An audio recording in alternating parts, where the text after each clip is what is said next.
केनोपनिषद के तीसरे खंड के 9वें मंत्र को सुनते हैं। तस्मिस्त्वयि किं वीर्यमिति अपीदं सर्वमाददीयं यदिदं पृथिव्यामिति।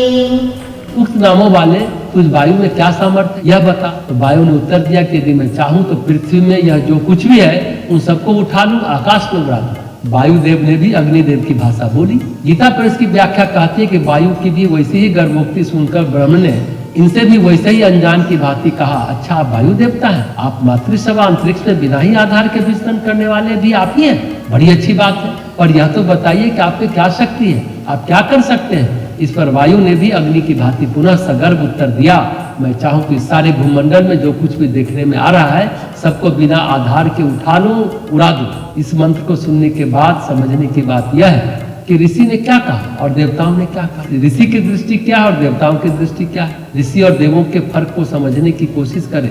केनोपनिषद के प्रथम खंड में हमने पढ़ा जो सुनने की सामर्थ्य है, जो देखने की सामर्थ्य है, जो चलने की सामर्थ्य है, जो श्वास लेने की सामर्थ्य है, उस सामर्थ्य के पीछे जो सामर्थ्य है वह परमात्मा है। यानी कि परमात्मा के सामर्थ्य से समर्थ होकर हम श्वास लेते हैं, हम चलते फिरते हैं, हम उठते बैठते हैं, हम सुनते समझते हैं। ये जो कुछ हो रहा है वह प्रभु की कृपा से हो रहा है। ये किसकी दृष्टि है?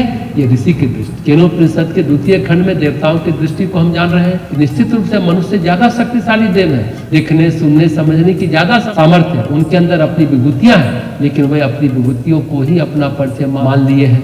ऋषि ने नहीं माना है अपना परिचय। शिष्य को कहा ध्यान रखो, जो देखने सुनने चलने समझने की सामर्थ्य तुम में है वह परमात्मा से आ रही है, ये हमारा तुम्हारा नहीं है। हम लोग तो समझते के बहुत छोटे से हिस्से हैं, ये ऋषि की दृष्टि है। और देवों की दृष्टि क्या है? अग्नि गए कहा मैं जला सकता हूँ, वायु गए कहा मैं उड़ा सकता हूँ।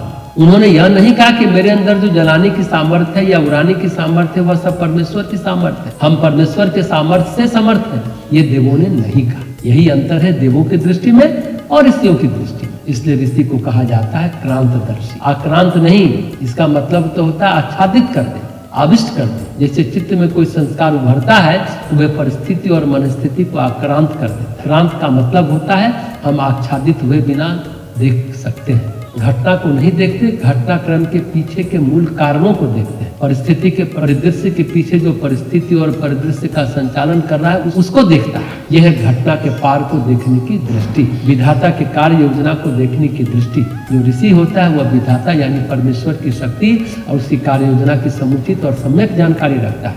जैसे कोई जीव धरती पर आया, पहली बात तो वो कहाँ से आया।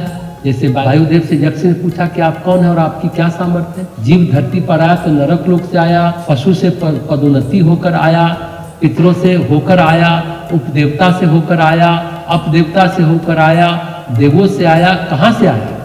दूसरी बात कि किस उद्देश्य से धरती पर आया और जो उद्देश्य लेकर आया है उसमें किस घटनाक्रम को कब सृजन करेगा। ये जो विधाता की कार्य योजना को समझ लेता है और विधाता की सूक्ष्म से सूक्ष्म शक्ति को समझ लेता है वह ऋषि है। आगे के मंत्र में हम लोग समझेंगे कि जब देवता असफल हो गए, यक्ष अंतर्ध्यान हो गए, तब इंद्र के सामने प्रकट हुई माता हिमवती, लेकिन शक्ति स्वरूपा माता पार्वती प्रकट हुई और कहा देवगणों को जो तुम लोग नहीं देख सके वो मैं देख रही हूँ। फिर उन्होंने बताया कि यक्ष परमात्मा है। आगे के प्रकरण में इसकी चर्चा होगी। तो बात यह है कि हम ज्योतिष को दैवज्ञ कहते हैं क्योंकि वह दैव को समझने में समर्थ होता है और ऋषि वो होता है जो विधाता की कार्य योजना को, परमेश्वर की कार्य योजना को, परमेश्वर के सामर्थ्य को, परमेश्वर की शक्ति को और जीव के पीछे जुड़ी हुई सभी कड़ियों को देखने में सक्षम होता है।